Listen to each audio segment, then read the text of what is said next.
Welcome to this video. So in this video, we'll be discussing questions on how to find the empirical formula, the molecular formula using combustion analysis.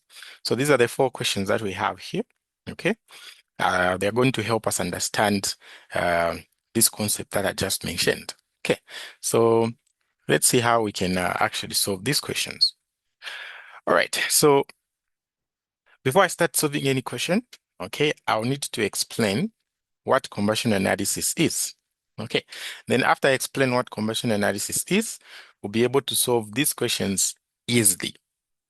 All right, so combustion analysis is simply a process, okay, where you burn a certain unknown organic compound and the products for that reaction, okay, or for that burning are going to be carbon dioxide and water. Okay, so we know that most organic compounds, okay, are made up of carbon and hydrogen. Okay, we call those organic compounds that have carbon and hydrogen only. We call them as hydrocarbons. So most of these unknown substances that we are going to be burning or that we're going to be combusting, okay, will be actually made up of carbon and hydrogen, unless they've stated otherwise. Okay, so what will happen is that maybe I have unknown here. Okay, I have unknown organic compound A. This unknown organic compound A, okay, is going to be put into a furnace, okay, or into a burner, okay, if we can simplify it. So they put it into a burner here. So I'll just say furnace here.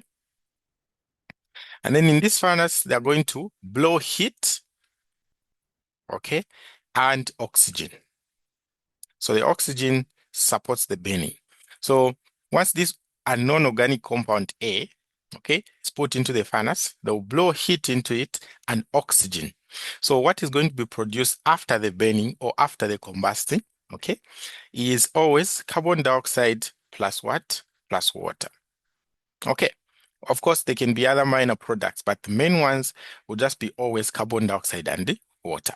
So we said this unknown organic compound, okay, usually contains carbon and hydrogen, right? So the trick that you should always know is that all the carbon that was in this unknown organic compound A, okay, is going to be part of the carbon dioxide that was produced. In simple terms, I'm saying the amount of carbon that you have here in the unknown organic compound is going to be the same, okay, as the amount of carbon that you have in the carbon dioxide, okay? And then the amount of hydrogen that was in this unknown organic compound is always going to be part of the water. So meaning that the amount of unknown hydrogen in the amount of the hydrogen in this unknown organic compound, okay, is equal to the amount of hydrogen that is in the what? In the water there. Okay, so this simply means that we can easily find, okay, how much hydrogen and how much carbon we had in this unknown compound. So how are we going to find that? Okay, we're going to use the carbon dioxide and the water here. So if we find the amount of carbon that is in the carbon dioxide, we are indirectly finding the amount of carbon that was in the what? The non-organic compound. And if we find the amount of hydrogen that is contained in this water, we are indirectly finding the amount of hydrogen that was what? In their non-compounds. So that's what combustion analysis is. Okay, so how are we going to find that amount of carbon? How are we going to find that amount of hydrogen? Okay, we're just going to use a molar mass percent composition. Okay, or you can just say mass percent composition. So I'm going to teach you how. So now let's read the question here and then try to understand it and then actually solve this question. So here they're saying researchers used a combustion method to analyze a compound used as an anti-knock additive in gasoline. A 9.394 milligram sample of the compound produced 31.154 milligrams of carbon dioxide and 7.977 milligrams of water during the combustion. Okay, so A, calculate the percentage composition of the compound. B, determine the empirical formula. Okay, I'll also add C here. I'll say find the molecular formula. Okay, find the molecular formula. Okay, so this is what we have. So we have this sample here. This is the unknown sample, this guy here. So I'll just say unknown organic compound A. So this guy here has a mass of 9.394 milligrams.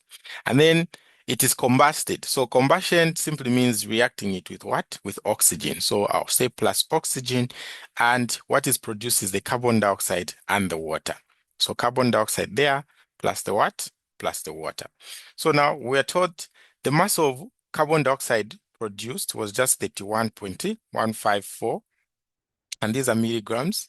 And then the amount of water is 7.977 milligrams. Okay, so this is the information that we have. So now they've said we calculate the percentage composition. So the percentage composition simply means we are finding how much of these element that are contained in this what? In this unknown organic compound that we are representing with the letter A there.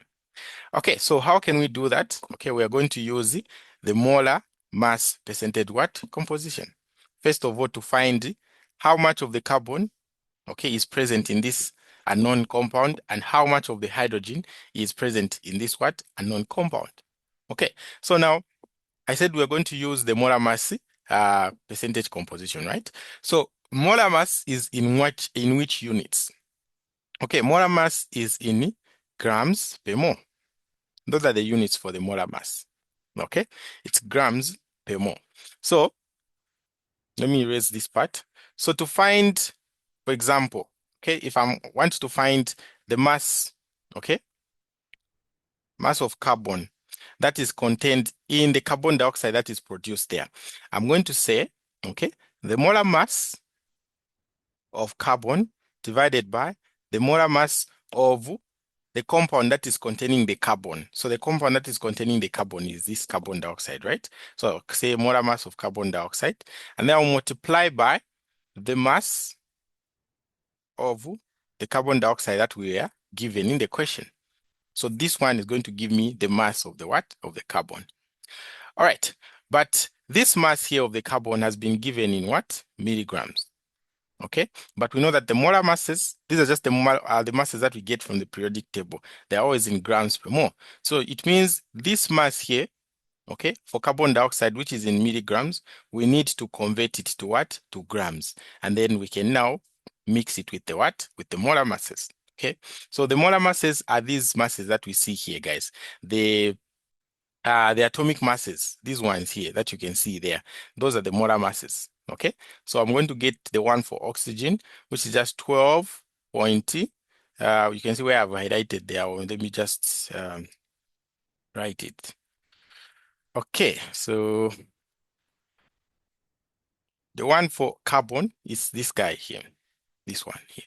But we usually round it off to 2 decimal places. So that will just be 12.01. So you can get the molar masses of the others in a similar fashion. Just come on the periodic table here. So the molar mass, okay, of carbon is actually 12.01 grams per mole. The molar mass of carbon dioxide would just be the molar mass of carbon here plus 2 multiplied by the molar mass of what? Oxygen. So carbon is 12.01 plus 2, and then oxygen, it's 16.00. So now when I add this, what do I get? So 12.01 plus 2, and then multiply by 16, I get 44.01 grams per mole. So I'm going to say the molar mass of carbon dioxide here is simply 44.01 grams per what? Per mole. Okay, so I have this molar mass, I have this molar mass. I just have to change the mass of the carbon dioxide there to what? To grams. So this is milli. Okay, so I'll just use the metric system method to convert that. So I have 31.154 milligrams. So when you go on your metric table, okay, this is milli here. So milli simply means 10 to the power minus 3. Okay, milli simply means 10 to the power minus 3. So here I'm just going to replace this milli with its number. Then this mass will be in grams. So it will be 31.154 And then where there's m here, I replace it with its numerical value from the metric system, which is 10 to the power minus 3, and then grams. So this is the mass in grams. So now we can actually find the mass of the carbon, okay, that was contained in their non-organic compound, what? A. All right, so I'm going to say this is equals to the molar mass of carbon was 12.01 divided by the molar mass of carbon dioxide. We found it was 44.01. Okay, and don't forget these are in grams per mole. Even these are in grams per mole. So if you want, you can even show the units. Okay, and then I multiply by the mass of the carbon that was carbon dioxide that was given in the question. So this is the mass here. If you change it to what? To grams. Okay, so I'm going to multiply by 31.154 multiplied by 10 to the power minus 3 grams. Okay, so you can see from there that the moles are going to cancel and one of the grams is going to cancel as well. Okay, it's going to cancel as well. So this mole and this mole is going to cancel. Okay, and then one of these grams which is down here is going to cancel out with this gram like this. So we only remain with this gram here. So it will be 12.01 gram multiplied by this divided by this. What mass of the carbon am I going to get? So let me do that. So I have 12.01 on my calculator, okay, multiplied by 31, okay, 0.154 multiplied by 10 to the power minus 3. Okay, and then I divide by 44.01. So what I get there will just simply be, okay, I'm getting 0.008501693, and this mass will be in grams. Okay, so that is the mass of carbon that is contained in the carbon dioxide. And then remember we said the same exact amount of carbon that we have in the carbon dioxide will be the same exact amount that we have in their non-compound what? Of the organic compound. Okay, so it means this mass here of the carbon is the same mass that is in this non-organic compound. So I'm just going to write it on top somewhere there. Okay, so I'm going to say mass of carbon. We found it to be this guy. So 0.008501693 grams. Okay, we'll round it off later since it's not the final answer. Okay, so we found the amount of carbon that was in the unknown sample. We now need to find the amount of oxygen. I mean the amount of hydrogen which is in this sample here. Okay, so of this mass that we can see here, okay, this amount is for the what? For the carbon. So let's find now the mass of the hydrogen. So mass of hydrogen, which is just H, is equals to the molar mass of hydrogen. Okay. So what is the molar mass of hydrogen? Okay, so the molar mass, let me write them here. For hydrogen, is simply 1.01. You can check your periodic table. And then the molar mass of oxygen, 16 grams per mole. Okay, so now when I write water, water is H2O like this. Okay, so I want to find the percentage molar mass composition, right? So I can see that I have 2 hydrogens in the water. So I'm going to say 2 multiplied by the molar mass of hydrogen divided by the molar mass of this whole water. So for the whole water, it's going to be 2 multiplied by the one for the oxygen, for the hydrogen, and then plus the one for the oxygen. So when I add this, I'm getting 18, okay, 0.02. So that's what I'm going to write here, 18.02. Okay, so this will be grams per mole. Even this one will be grams per mole like that. Okay, and then we're multiplying by the mass of the water that was given. But remember, since it's in milligrams, we have to change it to what? To grams. So we're just going to replace the m there, which is the milli, which has a numerical value 10 to the power minus 3. So it's going to be 7.977.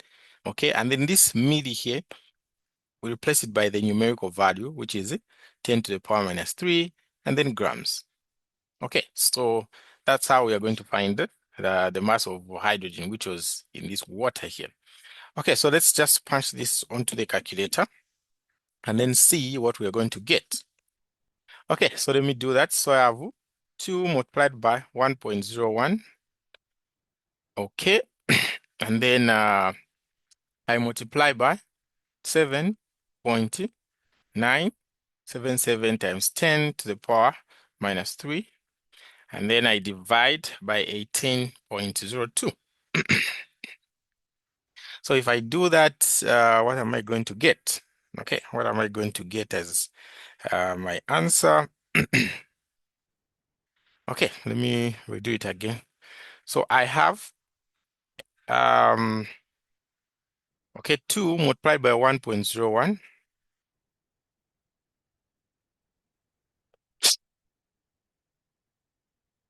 divided by 18.02. And then I'm multiplying by, okay, the mass, which is 7.977 multiplied by 10 to the power minus 3. Okay, so once I do that, I am getting the following. So I'm getting 0.000894203 grams. So this is the mass of hydrogen. So this is the mass of hydrogen in the water there. Okay, so indirectly we found the mass of the hydrogen that is present in the what? In their non organic compound sample. Okay, so that's how we do it. So we found the mass of hydrogen. So I'll write it here, mass of hydrogen, just the way it is. If you want, you can write it in scientific notation. So it is 0.000894203, and this will be grams. Okay, so I found the mass of the carbon and the mass of the mass of the hydrogen there. Okay, so what is remaining now is to find the percentage composition. So how do we find the percentage composition? So percentage composition, okay, is equals to the mass of the desired atom or desired element, okay, mass of desired element divided by the total, okay, total mass of the compound where it's coming from. And then I multiply this by 100. This is what is going to give me the mass percent. Okay, this is what is going to give me the mass percent, the percentage composition. Okay, and then from here, let's just find. Okay, so using this formula, I'm going to say percentage composition of the carbon will just be equals to the mass of the carbon, which is 0.008501693 grams, divided by, okay, the total mass of their non-organic compound. So this was 9.394 milligrams. So since this is in grams, I'll also need to convert this one to grams, or I can convert this one to milligrams. Just make sure you have the same units. So this one, I'm going to write it as 9.394 multiplied by, this M here, it's milli. So milli is 10 to the power minus 3 from the metric system table. I'll also share a video, okay?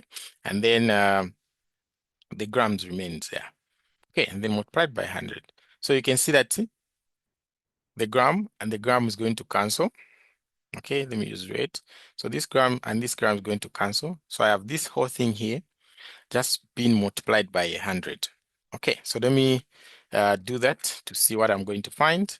So I have 0.008501693 divided by 9 point, okay, so divided by 9.394 multiplied by 10 to the power minus 3. Okay, so multiplied by 100, I get the percent to be 90.5013 093%. Okay, so that is the percentage composition for the carbon. So write percentage composition of the carbon is simply 90.5. You can even round it off from there since it's a percent. There is a final answer that you're finding. So say 90.5%. Okay, then let's find the percentage composition of the hydrogen. So the hydrogen, so percent of the hydrogen is equals to the mass of the hydrogen.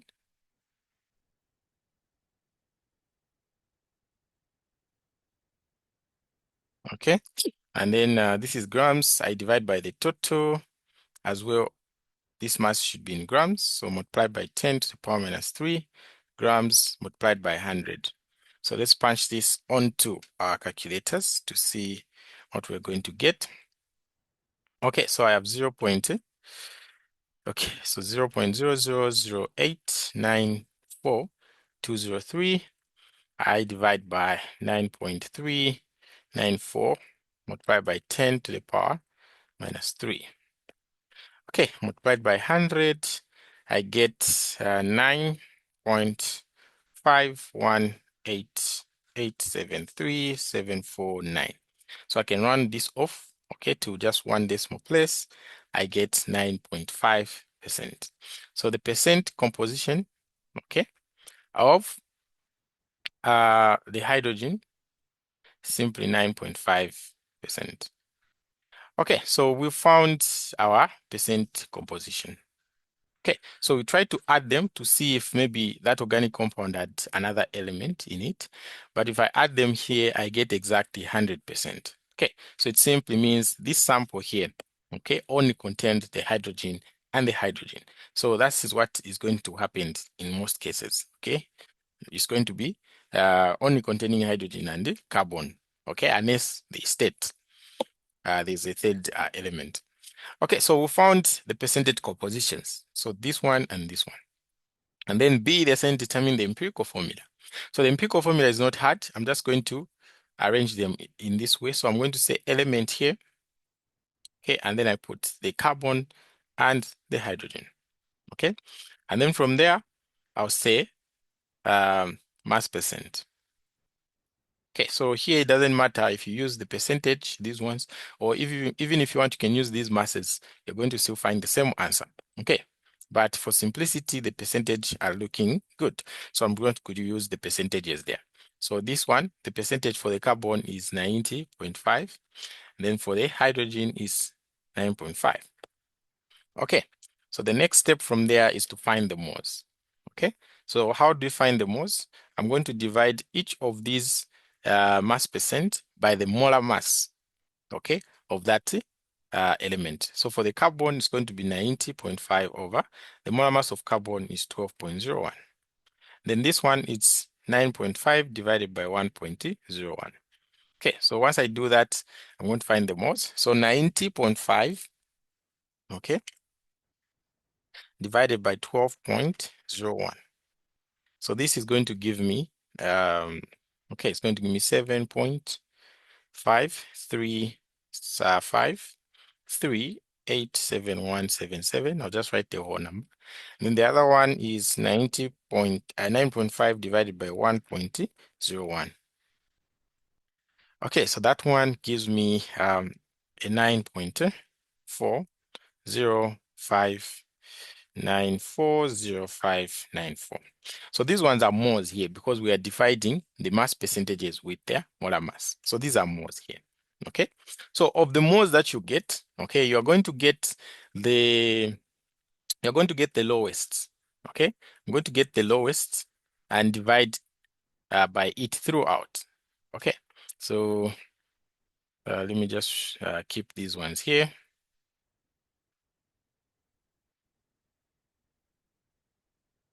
Okay, so I was saying these moles that we've gotten, okay, you pick the lowest number of the two, and then you divide by it throughout. Okay, so why are we doing that? To find the ratios. Okay, so I'm going to write the ratios on top here. So I'm going to say ratios. It's going to be this number here that you see, okay, is smaller than 9. So I'm going to divide this number by itself, okay? So I'm just going to get ratio 1. And then if I divide this number here by this, what do I get? So I consult my calculator. So 9.4 whatever there divided by 7.53. Okay, 5387177. Okay, so when I divide this number here by this one, because it's the smaller of the two, I'm finding 2.24823 5871 73, I mean. Okay, so those are the ratios. Okay, so now here there's a very big trick that I want to you guys not to fall for. So most of you, when you find the ratios like this, okay, so this is the ratio for the carbon, this is the ratio for the hydrogen, right? So most of you, when you reach here, you are just going to round off anyhow. So you are going to say, okay, this, if I round off the one, it's just one. If I round off here, it's just one. So my empirical formula, okay, will just be CH. Wrong. Okay, so there are only specific times when you're allowed to round off. Okay, in other times you're not allowed to round off. Instead, you must look for a number such that when you multiply the ratios that you have, you are able to round off. Okay, so you can only round off a number, okay, which is less than x.2. Okay, so you can only round off if a number, okay, is less than x.2. So what do I mean? So this x here can be any number, okay? But here should have 0.2. So if you have a number that is less than x.2, for example, if this my number here was 1.1, we see this, it's 0.1. So the 1 is less than 2, right? So we can round off there, okay? Or if it was 1.05, this 0.5 here is less than 2, so we can round off. But here we see that it is 2.4. 2.4 is not less than 2. So we can't round off that, okay? We can't round off that. Another rule is that you can only round off if your number is greater than x.8.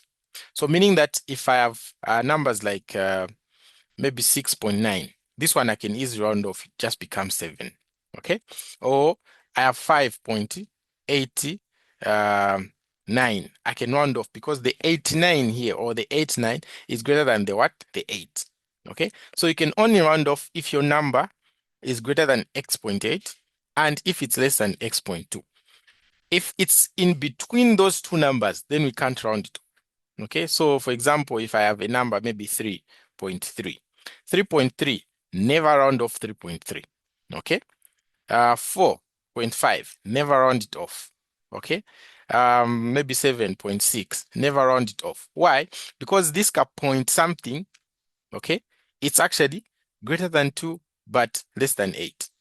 So it's in between those, so we can't round off. Okay, so if I was to draw a number line here, I'd say x.2 is somewhere here, then x.8 is somewhere here.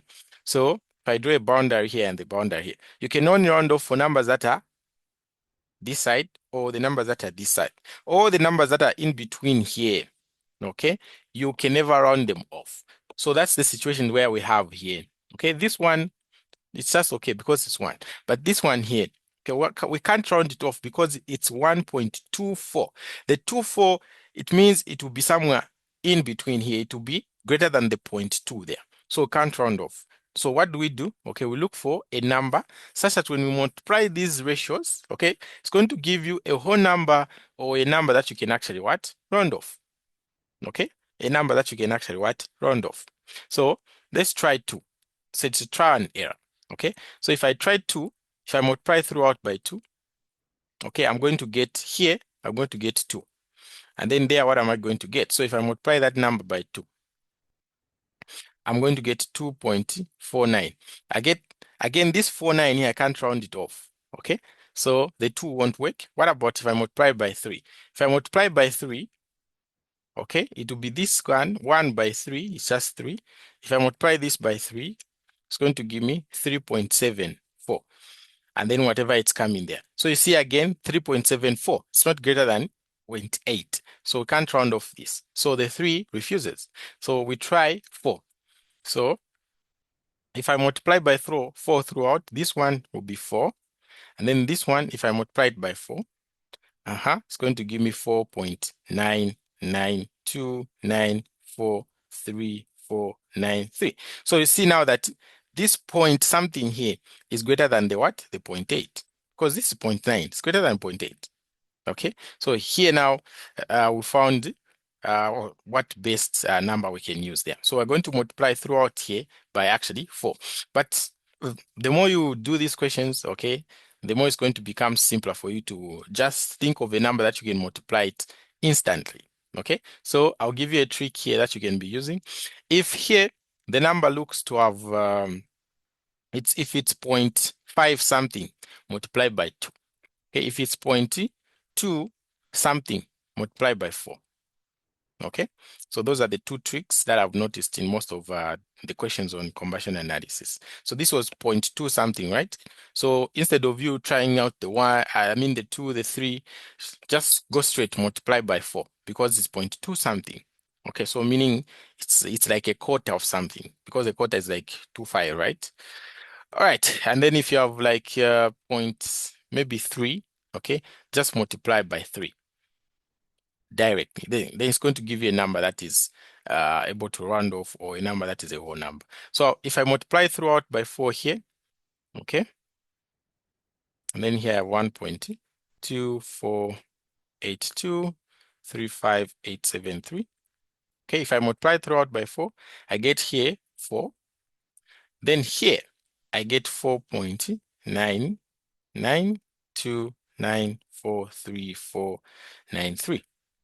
Okay, so now these ones, I can actually round off this number. Okay, so the first one, there's no need to round off. This will just remain 4. But this one here, I'll round it off from here. So this will just be what? 5. So simply meaning that, remember this was carbon, this was hydrogen. So simply meaning the empirical formula there is C4 and then H5. Okay, so that's the empirical formula there. We found it.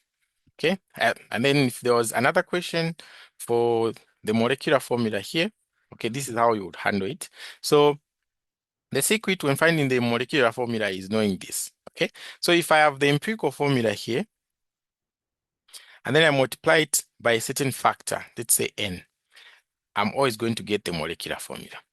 Okay, so here I have the empirical formula, and then they're asking me to find the molecular formula.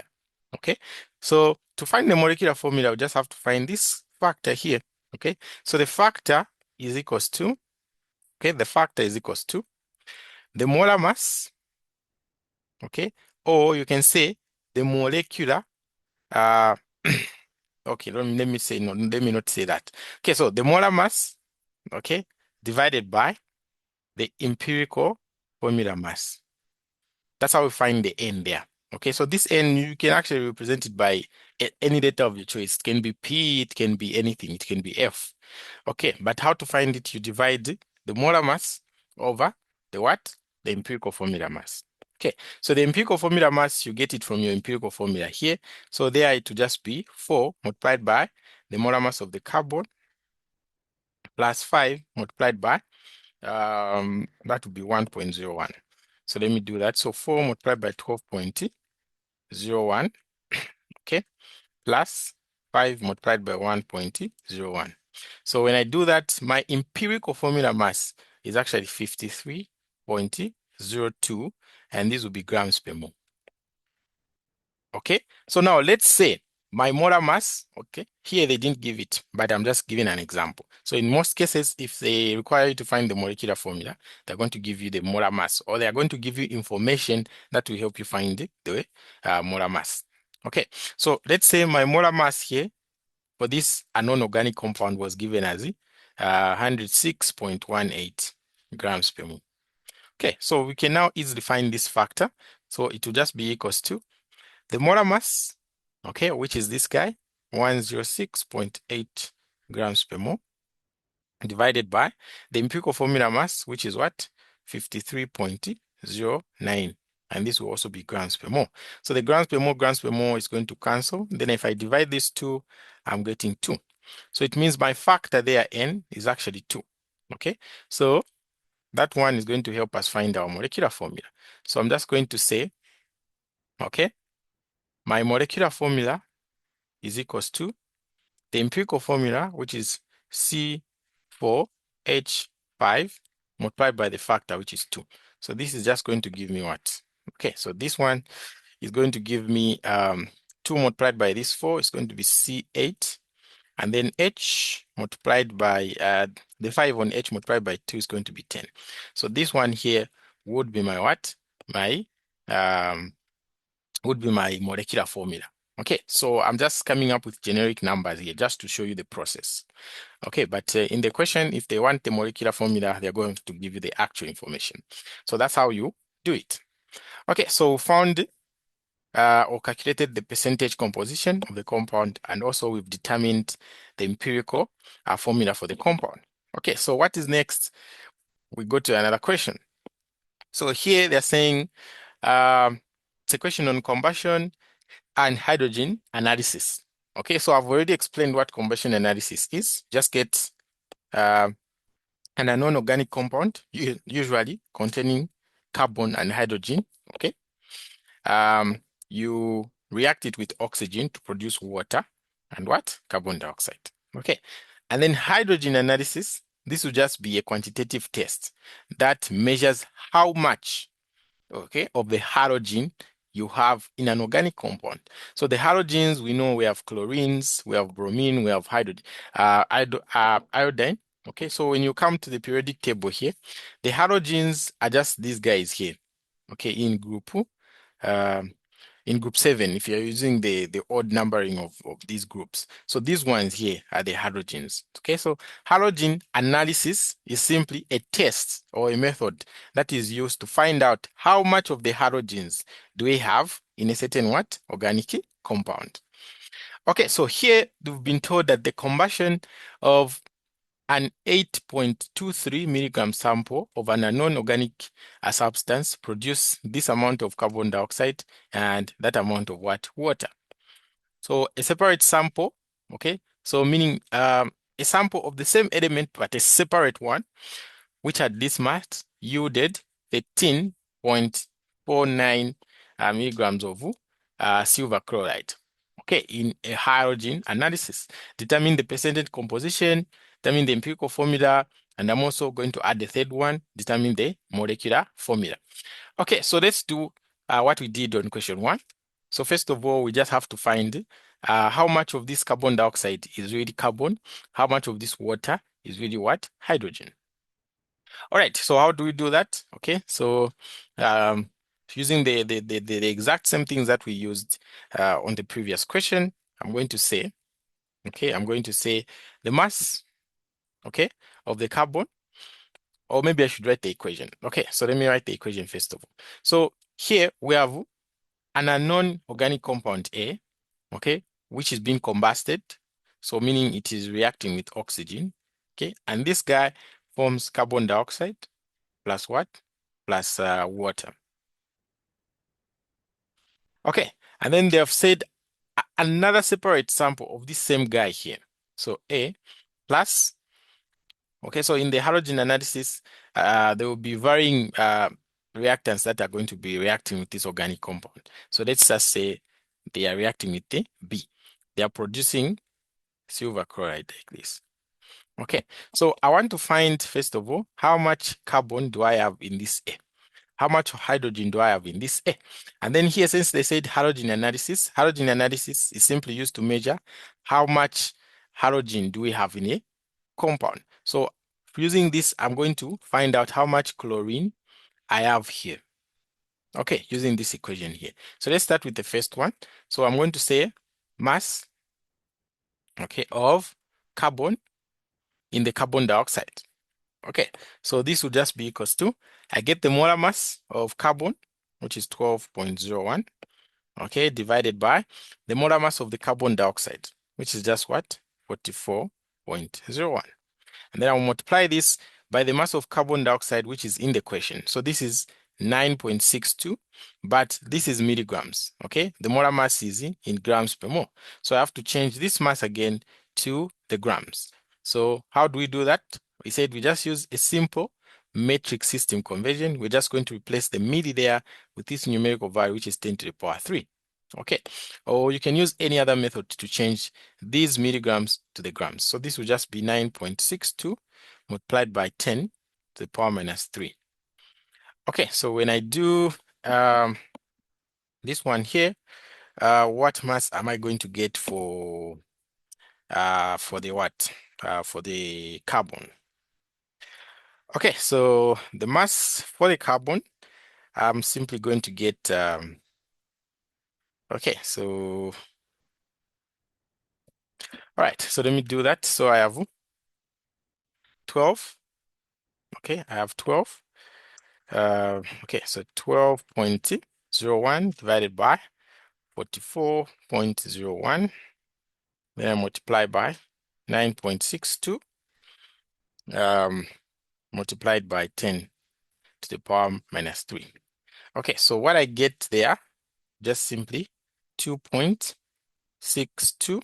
So I'll write it as scientific notation. So 2.62, and then I have 522, 6085, and this will be times 10 to the power minus 3, and this will just be what? Grams.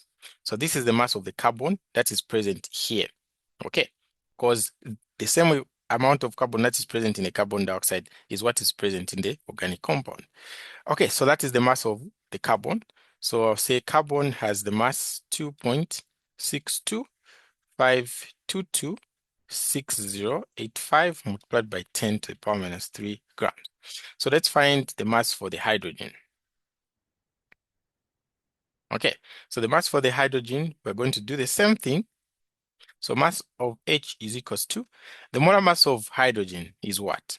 Okay, so the molar mass of hydrogen is 1.1 1.01 like this. But in the water, okay, we have 2 of the hydrogens. So we are multiplying this guy by 2. Okay, so it will just give me 2.02. It's 2.02. So I'll write here 2.02. Okay, this is grams per mole divided by the molar mass of the whole water, which is just what? 18.02. Okay, multiplied by the mass of the water, which we have been given here, which is 3.94. But this is milligrams. So I change it to grams by multiplying by 10 to the power minus 3 grams. So this is just going to be equals to, okay, so we have 2.02 divided by 18.02. And then I multiply by 3.94, and then multiply by 10 to the power minus 3.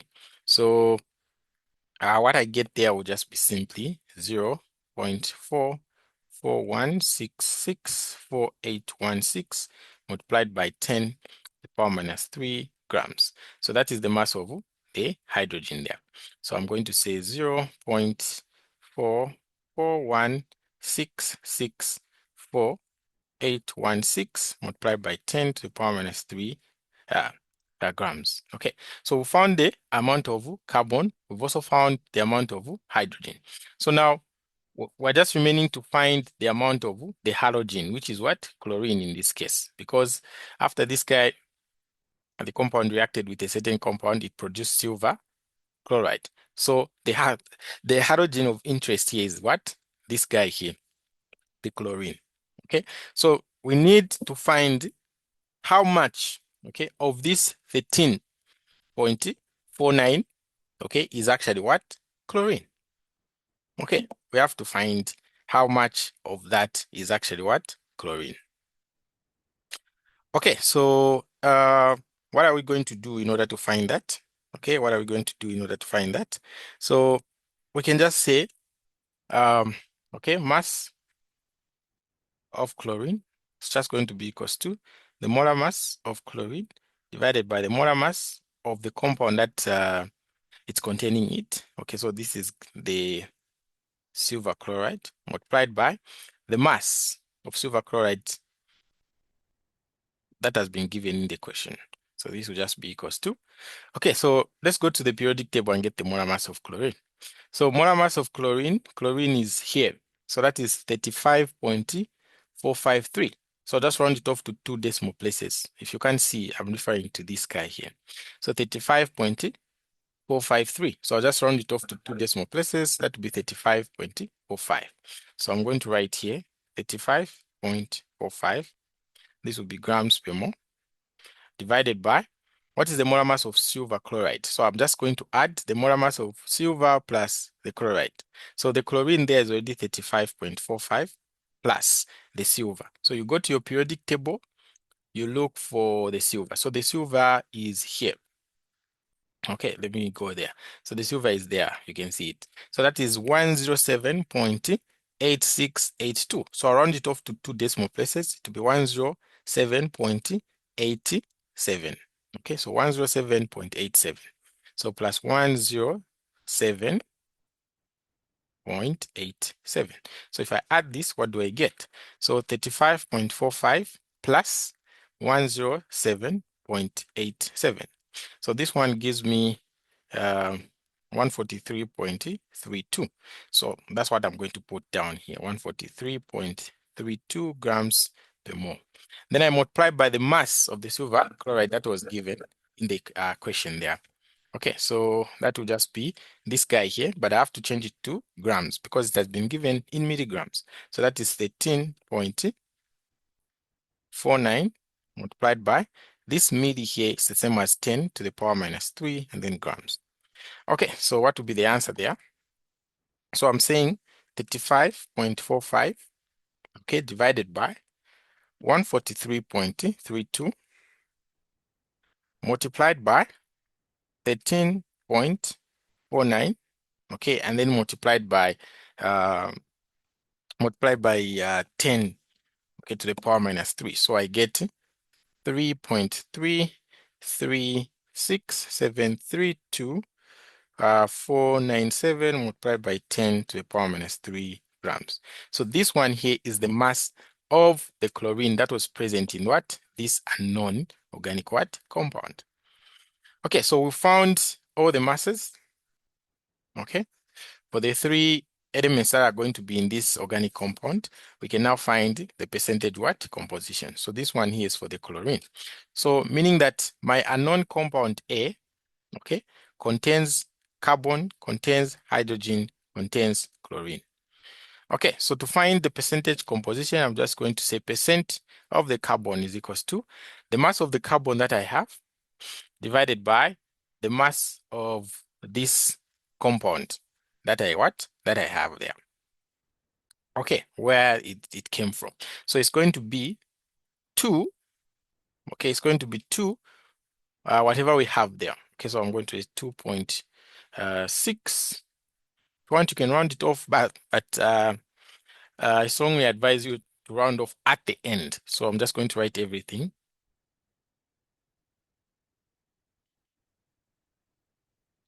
Okay, grams divided by the mass there was 8.23 milligrams.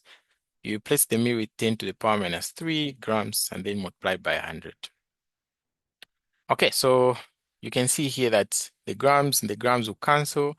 The 10 to the power minus 3, 10 to the power minus 3 is also going to what? To cancel.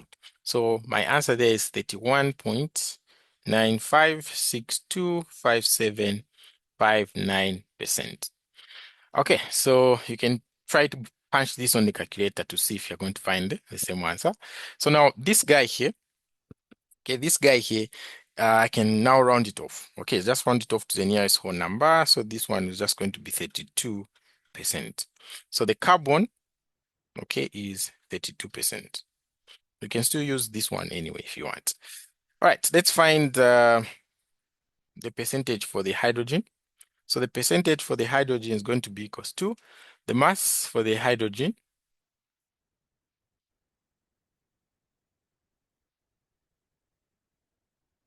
grams divided by the mass where this thing came from. It came from this guy here. So that is 8.23 multiplied by 10 to the power minus 3 grams multiplied by 100. Okay, so let me punch that onto my calculator. Okay, if I do that, I'm finding, okay, I'm finding 5.35. Okay, 5.3, not 35, there's a 4, so 5.346294, and this will be percent. Okay, so again, I can easily round this off to maybe 2 decimal places. So this will be 5.35%. Okay, so that is the percent for the carbon that I have. Okay, that's the percent for the carbon that I have.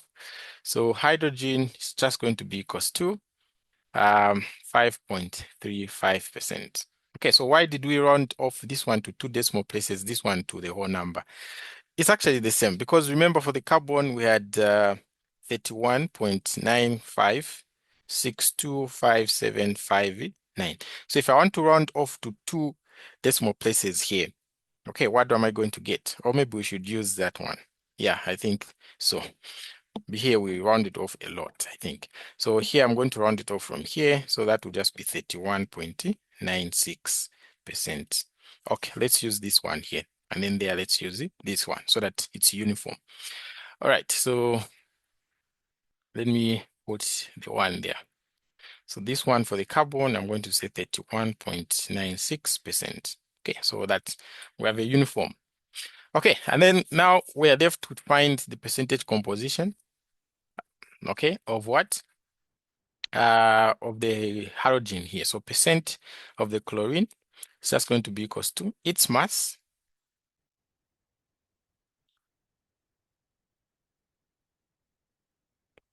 okay, divided by the mass of the compound where it came from. Okay, so this one, the chlorine didn't come from this one. So don't use this one, use this one. So that would be 5.32 multiplied by 10 to the power minus 3. So this one indicates the milli there. Okay, and then grams multiplied by 100. Okay, so what do we get when we do this? So, okay, so if I do that on my calculator, I'm getting 62.72053547. Okay, so this is the percent that I get. I can round off this one again to 2 decimal places, okay, so that we can be uniform. So this will be 62.72%. So I'll write it here, 62.72%. Okay, so we found the percent for everything that was contained in their non-organic compound that we represented by what? By A. So let's try to add this to see if they are going to give us a number that is 100 or very close to 100. So I have 31.96 plus 5.35 plus 62.72. Okay, so that one gives me a number that is very close to 100, 100.03. Okay, so it means we are correct there. All right, so we found the percentage composition of the compound. It has 31.96 carbon, it has 5.35% hydrogen, it has 62.72% of the chlorine there. All right, so the next thing is to find the empirical formula. Okay, so the empirical formula, we represent it in this way. So element, okay, so this one has 3 elements, okay? So it's going to be chlorine, carbon, hydrogen, and the chlorine there. Okay, it's going to be the carbon, hydrogen, and the chlorine. So I'm just going to write carbon, hydrogen, and the chlorine. And then from there, I write the mass percent. Okay, so the mass percent for this guy, we found it was 31.96. The mass percent of the hydrogen is 5.35. The mass percent of the chlorine is 62.72. From there, I find my moles. Okay, so I divide each of these with its molar mass. So that is 31.96 divided by 12.01, 5.35 divided by 1.01, 62.92 divided by 62.72 divided by 35.45. Okay, so what moles am I going to get? So the first one, 31.96 divided by 12.01. So that one gives me 2.66115737. Then the next one, 5.35 divided by 1.01. It gives me 5.29 702.96. 0.703. The last one, 62.72 divided by 35.45. So that one gives me 1.769252463. So we ask ourselves, among these modes, which one is the lowest? Okay, so it's going to help us find the ratios here. So we see that this one is the lowest. So we're going to divide by the lowest throughout. So this number divided by this number divided by this number divided by itself. So I'll start with the first one. So 2.66115737 divided by, okay, the 1.7, this guy here. So I'm getting 1.50409. Okay, the number still goes on the calculator, but I'll just end it there. What about if I divide this one here? Okay, so that would be 5.297029705 divided by 1.7692524 and then 68. Okay, so if I do that, I'm finding 2.9939. I'll just end there. This one, when I divide it by itself, I'm going to get 1. Okay, so now here it comes to the issue of rounding off again. So here, okay, we can only round off if a number, remember the number line that I drew on question 1. So I had x.2 there, then there x.8. So this x here can be any number. Okay, so when I'm considering this one, the x will be 1 there. If I'm considering this one, the x will be the 2 there. Okay, so we see that this number here, okay, is not less than x.2, is not greater than x.8. It's somewhere in between here. The 1.5 is somewhere in between here. So we can't round it off. Okay, this one is 2.9. The 2.9 will be somewhere there because it's greater than the x.8. Okay, the 0.9 there is greater than 0.8. So this one we can round off. Okay, so what we have here is that this guy will still remain the way it is. This one we can round off. Then this one is 1. Okay, so what do we do to this? We look for a number such that when we multiply throughout, it's going to give me a whole number. Okay, or it's going to give me what? It's going to give me a number that I can round off. Okay, so here I told you the trick here. Where was it? I think I erased. I said if you have 0.5, okay, 0.5 something. This one you can see 1.5 something. Okay, you always have to multiply. First of all, try multiply by 2. It usually gives you the answer directly. Okay, and then if I have 0.3, I always have to multiply by what? By 3. If I have 0.2 something, multiply by 4. So you can see here I have 0.15. So I'm going to multiply by 2 throughout. So I'm going to multiply throughout here by 2. So if I multiply throughout, what will happen to this number? So 2 multiplied by 1.50409. So if I multiply that, I get 3.00818. If I multiply this by 2, I simply get 6. Okay, if I multiply the 1 by 2, I get 2.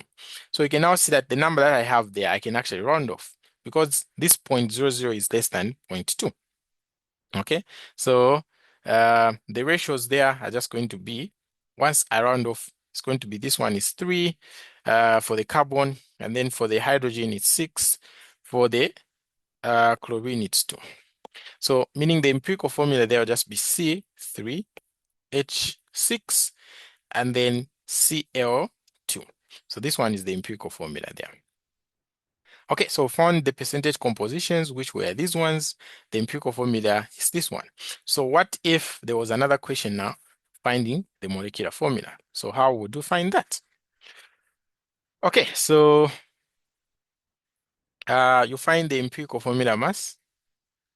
Okay, so the empirical formula mass will be 3 multiplied by the empirical for the molar mass for carbon. So 3 multiplied by 12.01 plus 6 multiplied by 1.01 plus 2 multiplied by 35.45. Okay, so I get my empirical formula mass as 112.99 grams. Okay, so let's say now my molar mass was, okay, let's say my molar mass was the 112, okay, let me say 113 maybe grams. Okay, this was my molar mass. So it means to find my empirical formula, okay, I just have to find the factor. So factor is equals to molar mass 113 divided by empirical formula mass.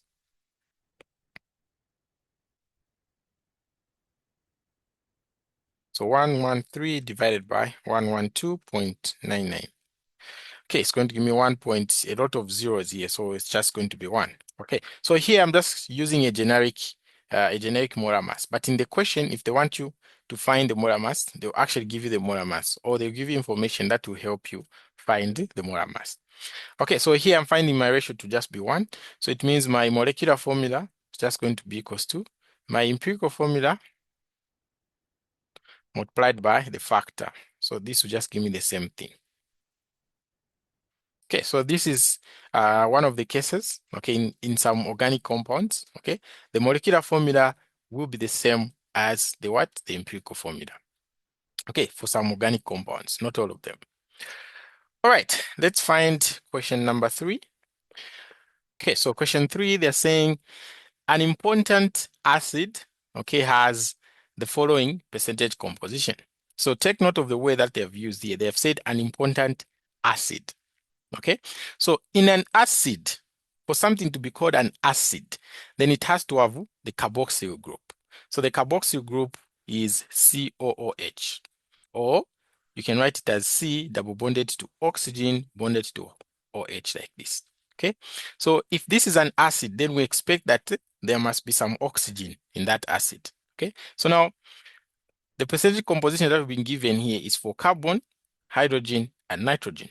So you always have to try to add the percentage compositions that you've been given to see if they're going to give you 100%.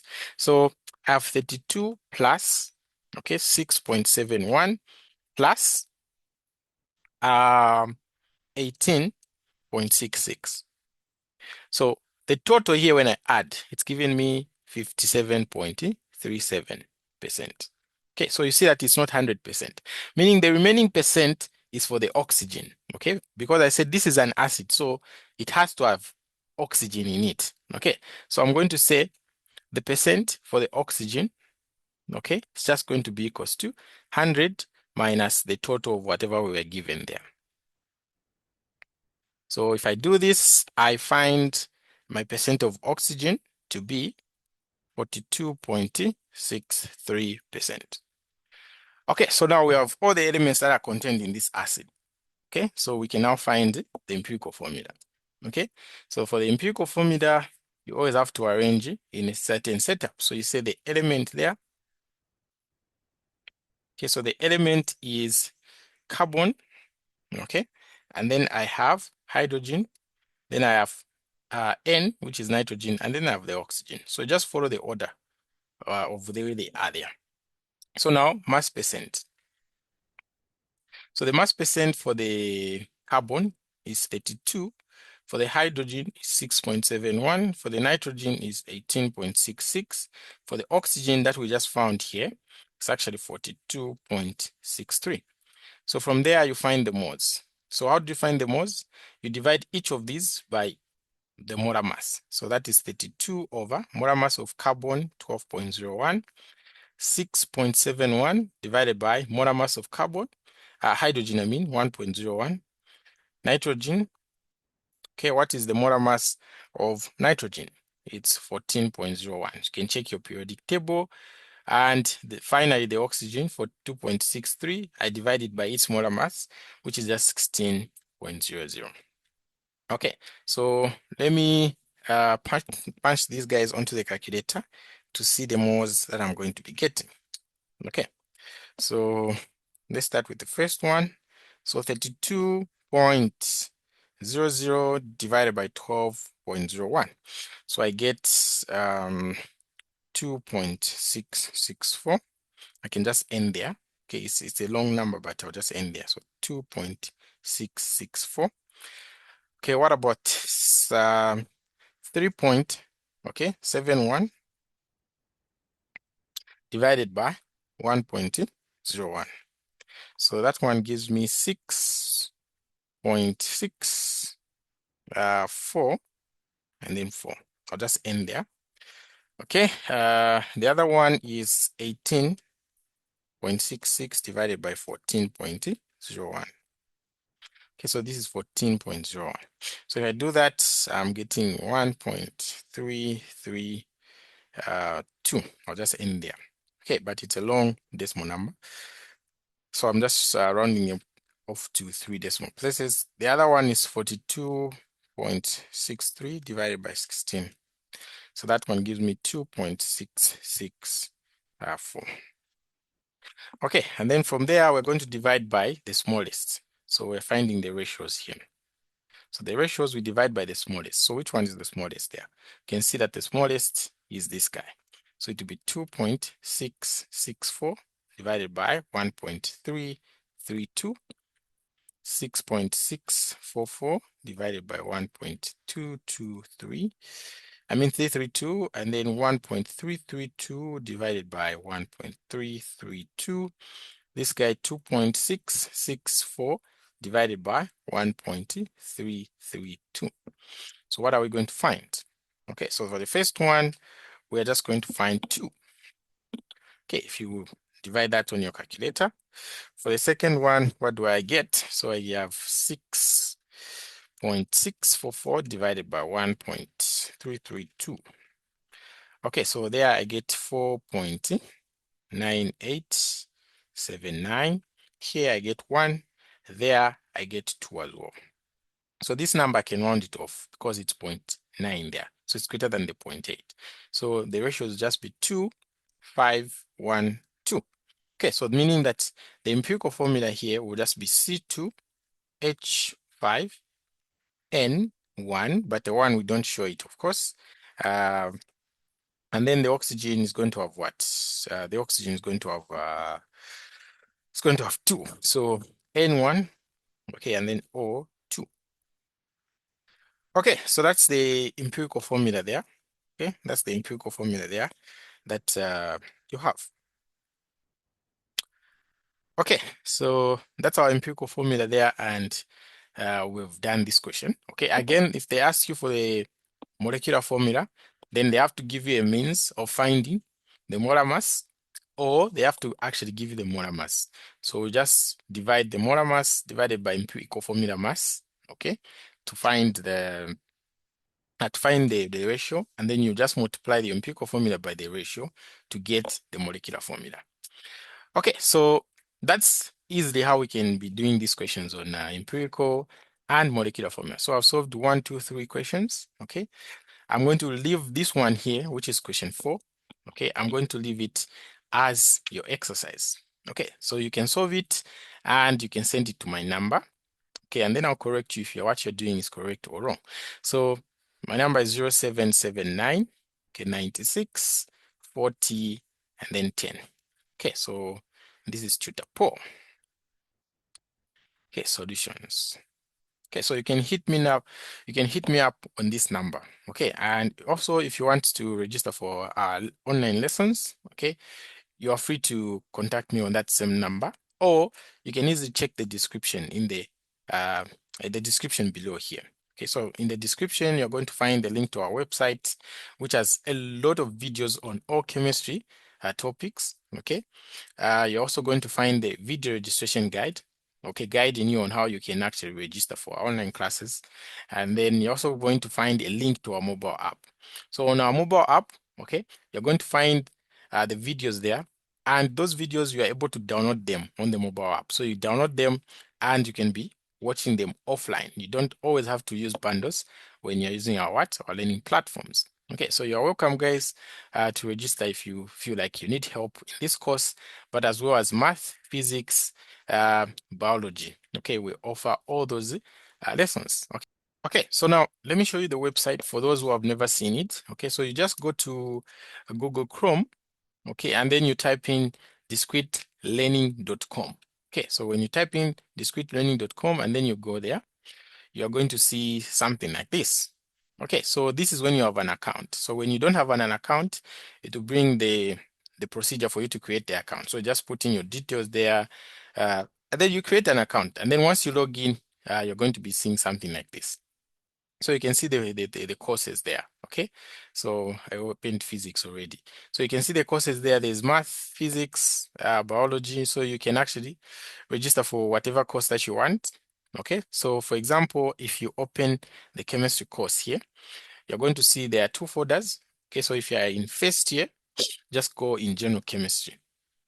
Okay, so general chemistry there, you have lessons, summarized notes, tutorial sheets, past papers, lab report samples. So you can learn at your own time, okay?